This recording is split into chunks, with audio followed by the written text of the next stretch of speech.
Whenever there's an incident in motorsport, the work of rescue crews becomes vital. This video looks at both the mechanical side of rescue and at how crews should work with any medical personnel on the scene. It's recommended that you also watch 3 other MSF videos: First Aid in Motorsport, Motorsport Marshalling, and Motorsport Firefighting. Personal equipment for officials is covered in detail in the Motorsport Marshalling video. But as a reminder, overalls should be made of Proban as a minimum, which is flame retardant. It will help foster a team spirit if rescue crews have a specific livery. Dress in layers so that you can cope with all weather conditions. You may get very hot when working with equipment. You should have strong footwear, preferably boots that support the ankles and ideally with steel toe caps as protection. Keep in mind you may be dealing with things that are hot, heavy or jagged, so you'll need gloves. These should be sturdy but light enough for you to manipulate things. You'll need a sense of touch when doing rescue work. And ideally surgical gloves should be worn under your main gloves. Other items of equipment to consider include a belt as a place to hold things, scissors and a torch for instance. Regard eye protection as a must and protect yourself from the dangers of loud noise too. It's worth having a checklist for your personal equipment so that you don't forget anything. And it should include food and drink, although not alcohol of course. Remember, if you're cold, starved or dehydrated, you won't be at your most efficient. Read any final instructions carefully so that you have an idea of what will be going on. And finally on paperwork, consider having a copy of a pocket guide to rescue and resuscitation with you. There's also a more detailed A4 rescue manual available from the MSF for home browsing. So that's personal equipment. Now let's take a look at more general items. Some ASNs like the MSA in the UK will have approved lists of equipment, which may be mandatory. And among the items you'll need will be everyday unpowered ones, such as a crowbar, a hacksaw, screwdrivers, a spring-loaded centre punch for breaking glass, a Stanley knife, metal cutters, an axe and a hammer. Also include a general toolkit with spanners, Allen keys, a socket set and so on. A ground sheet will be useful for laying equipment out on to stop it getting lost and more importantly keep it clean, while a rope will often come in handy. And you may consider carrying a broom so that you can clean up after an incident. Turning now to more specialised equipment. The hydraulic combi tool that can be used to spread open a door or cut or crush metal. Hydraulic shear or powered scissors. Reciprocating powered saw. The hydraulic ram. An oscillating helmet saw. And finally, the pedal cutter. These may be powered from a hand pump or a petrol-engined pump. Having assembled the proper equipment, it makes sense to keep it in good order. Check equipment every time the rescue unit's used, but don't get into the habit of checking the same piece of kit each time. Swap the jobs around the crew so that familiarity doesn't breed carelessness. Always make sure you clean your equipment properly when you've used it. While doing this, check that nothing has been damaged. And if equipment has got wet, dry it thoroughly and make sure it's well lubricated. And importantly, watch time-expired items. All fluids and some medical equipment on a rescue unit will have expiry dates. Understand and train on all the equipment. You may be considered an ace at one particular job, but for a rescue unit to be flexible, you should be competent at all tasks. Remember, you may not always be working with the same crew members every time. Know what you are and aren't capable of. Some jobs obviously need more strength than others. And know the pecking order in your team. Who's the crew chief and so on. In fact, you should be aware of who the crew chief is before going near the unit. I want the protective screen in with Nicky, please. The hard one and the soft one. Clear communications are essential when in action, not least with any medical personnel on the scene. The doctor or paramedic, of course, is the one to deal with any casualties and set priorities. while the crew chief is the one to decide the strategy for extrication in line with the doctor's assessment. 2 cuts as low as possible, nearer the dash. I think you might have to do it from this side. It's the crew chief's job to lead the extrication. He will stand back and get a full view of the incident. From this, he will formulate a plan for the extrication, including access to and from the incident. He will also have a backup plan in case of problems and a rapid extrication plan in case of something like a fire or deterioration of the casualty. Excuse me, mate. You were up at Druids. What happened up there? Know who, if anyone, should talk to the media if there's an accident. This could be an area for caution. No, all the information comes from the clerk of the course up at race control. Ideally, you should not give out any information and don't discuss incidents with spectators. So, you've got the right equipment and trained on it. But obviously you need a vehicle to carry it. The type may depend on a country's national association and its requirements. It must be appropriate to the conditions it will operate in and be capable of covering the type of terrain the event is being run on. Not too tall or too wide, for instance, and with adequate ground clearance. Circuit-based vehicles favour 2-wheel drive and speed capability. For forest stages, 4-wheel drive may be more appropriate. Whatever the vehicle, stow the equipment carefully. Loose items flying about can be very dangerous. And try to store heavy items at floor level. Load the vehicle in the same way each time so the equipment falls instantly to hand. And make sure all the crew members are familiar with where the equipment is stored. Keep medical items away from mechanical ones. Bandages soaked in hydraulic fluid are not recommended. A rescue vehicle should be properly maintained and well presented. Its reliability is essential, and you should watch any legal weight limits. You may go over the limit if you keep piling in equipment just to be on the safe side. Occasionally, it's worth asking the question, do we really need to carry that? And it's certainly worth keeping proper financial records for a unit to help you when budgeting for future years. Remember that the minimum equipment list has been compiled to give adaptability. Hydraulic shears may be first choice, but if cost is an issue, other equipment such as an electric saw or even a modest hacksaw can be just as effective.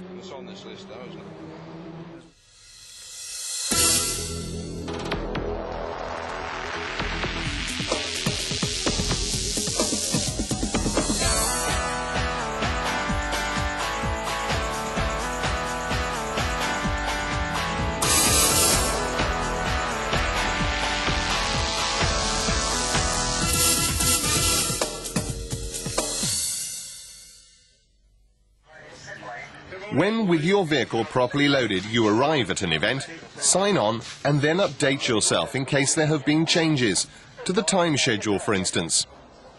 If you've got spare time, look at the cars entered and consider what problems they might present in an accident. Touch base with the doctor or paramedic in charge and be sure to know where all the safety equipment and personnel are located. Show medical personnel what equipment you're carrying, and in turn see what they have available. And be clear on event communication, upstream and down. Know the key hand signals, for instance. They're covered in detail in the Motorsport marshalling video. On rallies, make sure you know where the rendezvous points are, as well as landline telephones. Cell phones may not always work in the wilds. Calls for ambulances should be made through the radio control. And remember, no smoking on the rescue unit.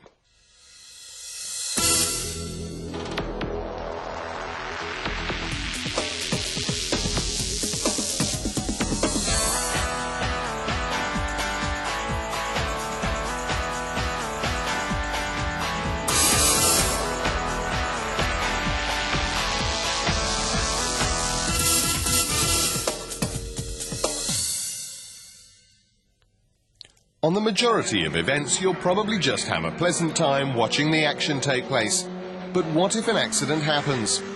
Well, first a few general points. Stand by, Rescue 1 and doctors. Sorry, just on his way with that one on tow now. Don't move to an incident until you are authorised to move by race or rally control. Yeah, okay. Scramble, Rescue 1 and doctors. Don't just pile in. First, protect the scene. Use your own vehicle to do this.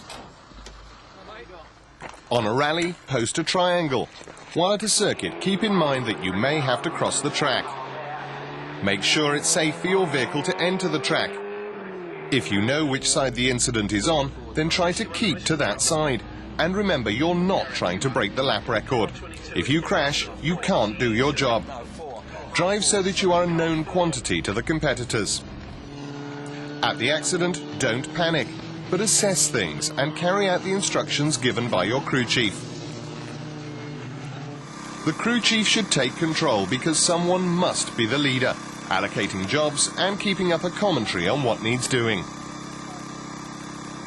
The crew will carry out some or all of the following. They will survey the vehicle and its surroundings. Ensure that access to and from the scene is kept clear. Establish control of the situation. And clear access to the patient or patients. Establish a working area. Stabilize the vehicle so no one is put at risk. And maybe remove the glass. Open or force a door. Remove the roof. Or cut away the steering wheel. The first 5 of those will be going on at the same time. Obviously, if there's a fire, this has to take priority. Firefighting is covered in detail in the MSF's Motorsport firefighting video.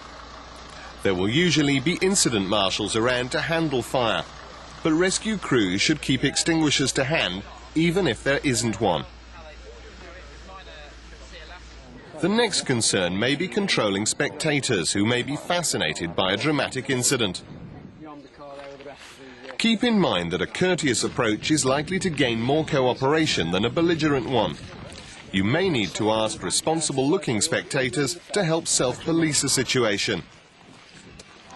Make sure there's no smoking and disconnect the car's battery. Check that the electrics are isolated, although power may be needed for central locking or electric windows. Above all, when dealing with an incident, protect yourself, for example, by using gloves if you have to cut pillars, and cover sharp cut ends. It can't be stressed too often that you won't be able to help anyone if you yourself get injured. In some incidents, of course, there may be a casualty to consider, and they must take priority. If there is a casualty, talk to them. From the front, not the side, so they don't have to turn their head. And do what you can to reassure them. I'm going to have to get the helmet off quickly. Maintain a conversation with them and let them know what's going on so they're not startled if, for instance, you have to make a bang or a cut. Note, gloves should be worn even by those not directly involved with the casualty, in case they are asked to assist unexpectedly. And shield drivers from broken glass and other debris that could be released when cutting pillars and so on.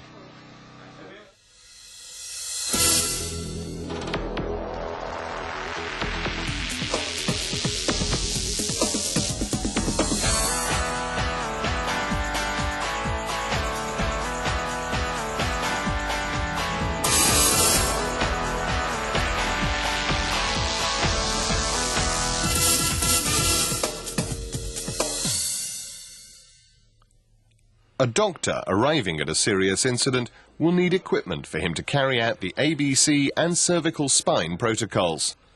Therefore, he'll expect equipment to assist with the airway, breathing, circulation, cervical spine immobilization, and extrication. Let's look at these in more detail. First, the airway. The doctor will want assistance so that the head is supported while the helmet is removed in the approved manner. He'll need oxygen immediately, together with suction apparatus in case the patient is unconscious and vomiting. This equipment could be hand-operated or power-driven. Then a correctly sized hard cervical collar can be fitted. Next, breathing. The doctor may ask for a self-inflating bag with an oxygen supply to breathe for the patient. Other airway tools, such as Goodell airways, laryngoscopes, and endotracheal tubes, may be asked for quickly. In a serious airway obstruction, he or she, of course, may also ask for a cricothyroidotomy set, although not all doctors carry one. It may be necessary for him to require drugs to paralyze the patient to enable him to intubate the airway. A for airway, B for breathing, now C for circulation. An intravenous infusion may need to be established. Therefore, large 14-gauge cannulae will be asked for, together with giving sets and either a crystalloid solution such as Hartmann's or a colloid such as Hemocell. In an emergency when the helmet cannot be removed, he may even ask for a helmet cutter to remove the chin bar to access the driver's airway. Ideally, the driver should be wearing glasses during this operation. If you have difficulty removing a helmet strap cutter may be required. Last but not least on the list, of course, is getting the driver out of the vehicle. When doing this, the most important thing to consider is the spine. In the event of spinal injuries, a spinal immobilization device such as a KED, RED or TED splint and longboard may also be requested. Incidentally, the doctor may ask for assistance with radio communication to the Chief Medical Officer or Event Controller to organise further medical assistance or evacuation by ambulance or helicopter. If you could dispatch an ambulance to this location, we'll send him off to the med centre.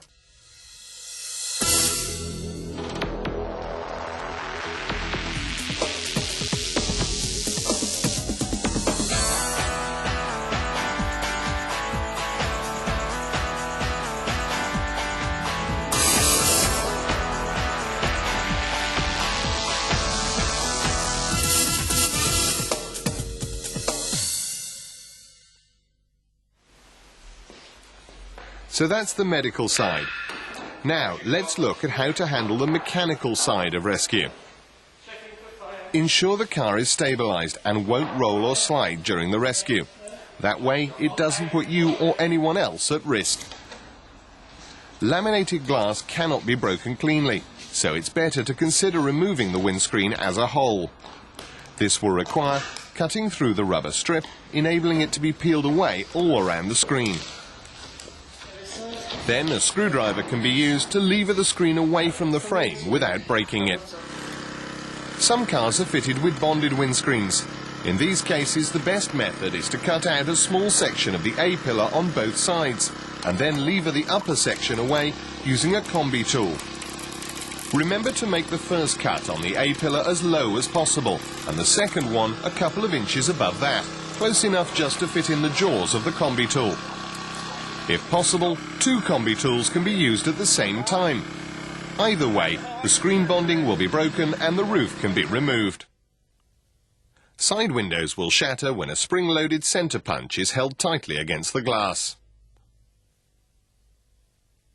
If the competitor is in danger of being showered with the broken glass, cover the window with gaffer tape before using the centre punch. Then the shattered glass can be removed more or less in one piece.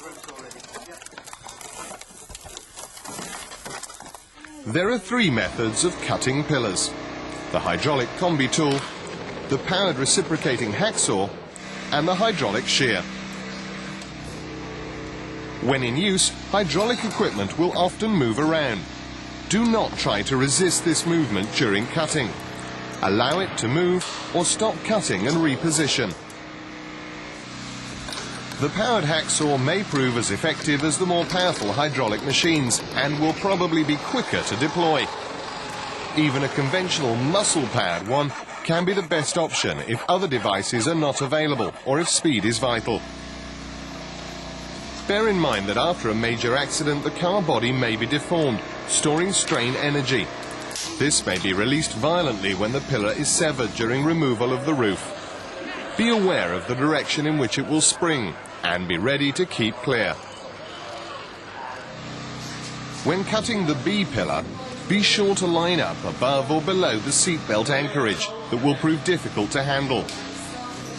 The B pillar should always be the last one to cut before removing the roof, as this is the one that the driver is likely to be leaning against, and by the time you cut it, they will have got used to the noise and vibration. Where a door is frozen shut after an accident, it may be necessary to remove it by bursting open the hinges. Access is gained by first squeezing the wing over the front wheel with a combi tool. As the wing compresses, the trailing edge in front of the door is pulled forward, exposing the hinges. This enables the combi tool to be inserted and then force the door away from the chassis, breaking the hinges. Note that if anything breaks or jams, put it down. Don't try to fix it. Use another tool, as there are often tools that can do more than one job. The door can then be lifted clear, giving access to the casualty. Remember that not all racing cars have removable steering wheels. Where it is bolted to the column, it's best removed by using a pedal cutter that shears through the column, enabling the wheel to be removed rapidly. If the driver's feet are crushed against the pedals, a pedal cutter is best used to free them, rather than manoeuvring the legs out of the way. With a single-seater, there will be less space to work in. In most cases, it will be possible to remove bodywork to gain access to the casualty. This can also give better sight of the legs and feet to see if they are trapped or damaged by chassis or suspension intrusion. Be careful to protect the casualty when cutting the chassis. Incidentally, if you anticipate meeting significant problems with any competition car, bear in mind that a mechanic or engineer from the team may be able to advise on the best way of freeing a driver. When dealing with the roll cage, beware that if the cage has been deformed in the accident, there may be strain energy stored in the tubes that will cause them to spring apart during cutting. This will normally be true after a severe frontal impact, and it could present a significant risk to the rescue marshal. Remember also that all cutters will tend to move during operation. Whatever the direction, let them move. Don't try to stop them. If airbags are fitted, take great care not to trigger their deployment, as this will present a risk to both driver and rescue marshal.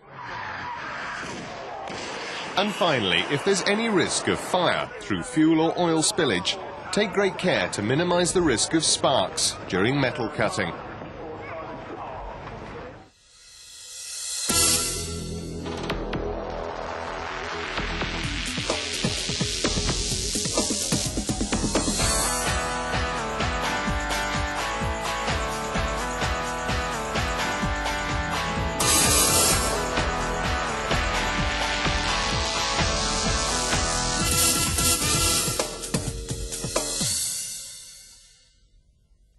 We've seen how to handle the mechanical side. If you've just dealt with an incident, there's no law that says there won't be another. So get your equipment sorted out and properly stowed as soon as possible. On a rally, sprint or hill climb, you may need to do a casualty transfer to a county ambulance, so you may lose some of your kit. If you're at a circuit, there may be an opportunity to replenish your kit, but race control must always be told if an incident has left you short of mandatory equipment. We do have a problem with the hydraulic, so I need to... Confirm to the clerk of the course that you are restored and ready for action again. On any event, keep a record of what happened. In the UK, there is a medical form that goes back to the MSA, as does a scrutineer's form on the car. Whatever the documentation, concentrate on facts, not opinions. The crew chief should do this while the crew are sorting things out and clearing up. Lastly, have a debrief to see what you can learn for next time. See how it goes. Not bad overall, but I think we need to look at one or two things. After an incident, there may be a vehicle to be recovered, and on many events there will be a dedicated recovery unit to handle this. Whoever's involved, certain basic principles apply. First, appreciate there are risks involved, so do take care. Ensure, for instance, that the vehicle is stabilized. Use a rope or suitable strop to secure it and stop it rolling on you. Be cautious of burnt rubber or plastic because they can be harmful. Switch off the electrics, knock the car out of gear, and release the handbrake. And check for obstructions like trees, roots, or loose bodywork that could make things more difficult. Next, look for suitable attachment points. wrap a single chain around the axle, which is a good strong anchor point, without causing damage to that brake pipe. On production cars, the standard brackets may be fine for towing, but not for recovery, where on a slope greater than 45 degrees, the force required is equivalent to actually lifting the vehicle. Ideally, find a suitably strong point on the suspension or axle which can be used. We'll attach it to that strong axle point there. Preferably one each side to spread the load. Then attach strops or chains and the winch cable. And watch there are no sharp edges that could cut them. Ready? Not quite. Double check everything. A small tip. If you're using shackles, don't fully tighten them, but slacken them off a quarter turn. Otherwise they'll tighten during the recovery operation and you won't get them undone. And before winching, place a blanket or rope over the cable halfway along. Right, we've got a hole there. Now we need to dampen the cable. Can we put a... This will dampen the cable if it breaks and prevent dangerous backlash. Right, if you can move back again to a safe position, both please. Check there's no one in a dangerous place. Take up the tension on the cable and then winch away, with the winch master controlling things by hand signals to the winch operator. It's important that one person is in charge. Finally, after recovering it, take the vehicle to the agreed rendezvous point. Simple? Well, it's certainly straightforward. But to repeat, there are risks, so do take care.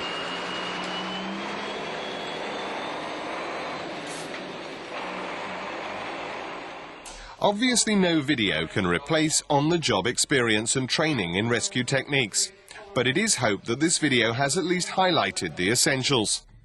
To sum up, watch the videos First Aid in Motorsport, Motorsport Marshalling and Motorsport Firefighting.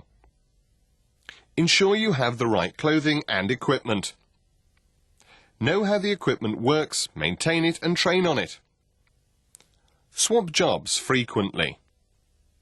Stow all the equipment carefully. Maintain the rescue vehicle. Always work as a team, taking orders from the crew chief. Protect the scene. Keep access and egress clear at all times. And remember to assess the situation first. Cut pillars as low as possible. And always protect the driver from broken glass or jagged edges. Talk to and reassure casualties. Understand what support a doctor will need. Appreciate the risks involved in vehicle recovery. And finally, debrief so that you learn for next time. Rescue marshals perform a vital job, and all competition drivers at whatever level owe them a great debt of gratitude. Thank you for your attention. The MSF wishes you many days of safe and enjoyable motorsport.